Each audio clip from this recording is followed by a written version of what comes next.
नागपुर के धंतोली और सीतामढ़ी जैसे भीड़भाड़ वाले इलाकों में चलाए गए इस विशेष अभियान के दौरान पुलिस और महिला बाल विकास विभाग की टीम ने सिग्नल और सड़कों पर भीख मांग रहे बच्चों और महिलाओं को सुरक्षित रेस्क्यू किया। अधिकारियों के मुताबिक 22 बच्चे, 5 महिला और 1 पुरुष को भिक्षावृत्ति से मुक्त कराया गया है। सभी बच्चों को बाल न्याय अधिनियम के तहत संरक्षण देकर उनके पुनर्वसन की प्रक्रिया शुरू कर दी गई है। मिशन मुक्ति 3 के अंतर्गत माननीय पुलिस आयुक्त डॉक्टर रविंद्र कुमार सिंघल और जिला महिला बाल विकास अधिकारी सुनील मिश्र सर इनके मार्गदर्शन में रास्ते पर भटकने वाले बेघर है, भिक्षुकरी है, निराश्रित लोग हैं, इनको रेस्क्यू कर उनको रिहैबिलिटेशन प्रोसेस की जा रही है। कल हम लोगों ने 30 बच्चे, महिलाएं और पुरुष को रेस्क्यू किया है। आज भी ये कार्रवाई जारी है और निरंतर ये कार्रवाई जारी रहेगी। वरिष्ठ अधिकारियों ने बताया कि गर्मी के मौसम में बड़ी संख्या में लोग नागपुर आकर सिग्नलों पर भीख मांगते हैं।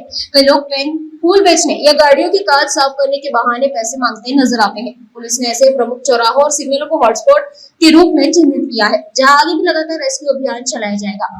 रेस्क्यू किए गए लोगों को फिलहाल शेल्टर होम रखा गया है, जहां उनके भोजन और देखरेख की पूरी व्यवस्था की गई है। कुछ लोगों ने बताया कि वे अमरावती के धामन गांव में रहने वाले हैं और काम नहीं मिलने के कारण नागपुर में भीख मांगते नजर आते हैं। काउंसलिंग के बाद अब इन्हें पुलिस सुरक्षा के बीच उनके गांव भेजा जा रहा है। या वर्षी आता आमची परवा मीटिंग झाली, त्या मीटिंग मध्ये आम्ही स्पष्ट सूचना दिलेल्या आणि याच्यात जे निगडीत सगळे डिपार्टमेंट्स आहे, एनजीओज आहे, हॉस्पिटल्स किंवा हॉस्पिटल रिप्रेझेंटेटिव्ह आहे, ते सगळ्यांची मीटिंग आमची झालेली आहे आणि त्याचे एक रिझल्ट चांगला म्हणजे पहिल्याच दिवशी आम्ही जवळपास 28 लोकांवर ही कारवाई केली। भिक्षू करू होते ते आणि अमरावती जिल्ह्याचे राहणारे होते आणि त्यांना आम्ही इथून परत पाठवला पोलीस प्रोटेक्शन मध्ये आणि त्याचे जे वेगवेगळे जे डिपार्टमेंट्स आहे ते सगळे म्हणजे आपलं जे भिक्षू करू ऍक्ट विरोधी जे ऍक्ट आहे तर तो आहे 1959च्या त्याचे अनुषंगाने, तसेच बाल सुधारगृह त्यांचे आणि बाकी जे डिपार्टमेंटची त्यांची मदत घेतली होती। त्याचे 22 मुले होते, म्हणजे 1 वर्षापासून 18 वर्षापर्यंतचे असे 22 मुले होते। त्यांना 5 महिला होती आणि 1 पुरुष होता।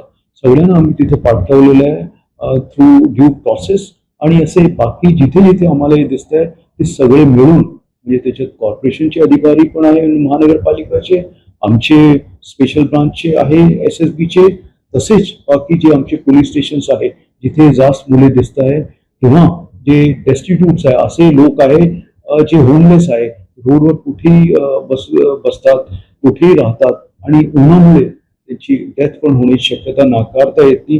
असे सगळे लोकांना आम्ही या मिशन मुक्तीमध्ये आम्ही त्याच्यावर कारवाई करतो किंवा त्यांना मदत करतो, रिहॅबिलिटेट करतो। आपले जे डेस्टिट्यूट होम्स आहे तिथे आम्ही त्यांना पाठवतो।